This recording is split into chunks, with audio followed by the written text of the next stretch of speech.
Hi everyone, Bishop Susan here. As this reaches you, no doubt you're knee-deep in preparations for Christmas, gifts and dinners and parties and all that.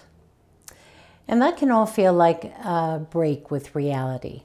And that's not all bad. I mean, with the news these days and the polycrises that we're living with at any given time, the lightness of the celebrations is a break. But here's the thing. And I do think it's important to hold on to this.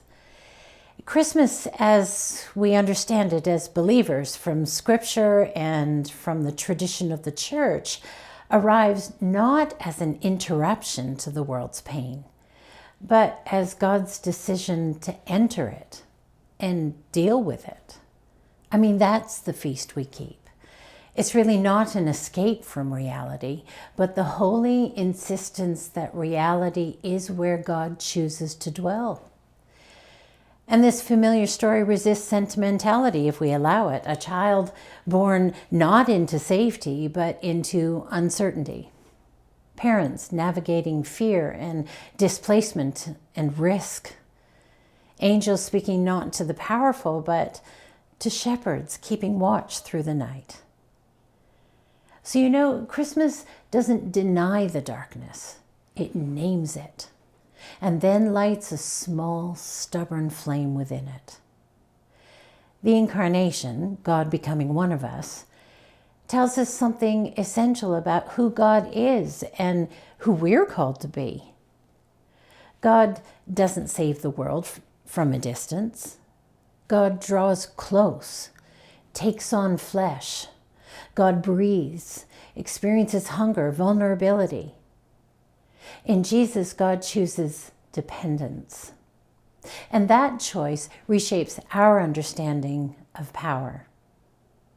Love doesn't coerce, it accompanies, it's patient and kind.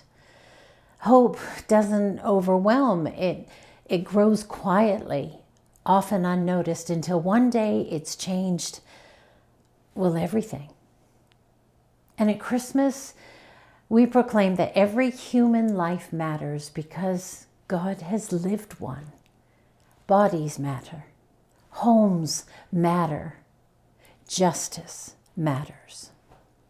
Peace isn't an abstract ideal, but a promise that's rooted in right relationship. The angel's song of peace isn't naive optimism.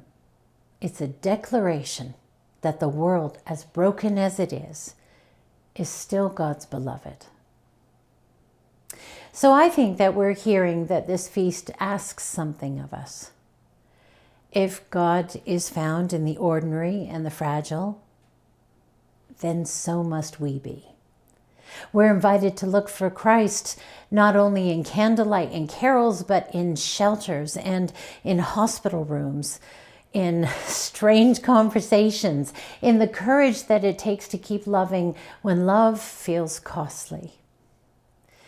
Christmas calls the church to be present, to make room where there's crowding, to offer warmth when there's cold, to listen where voices have been ignored.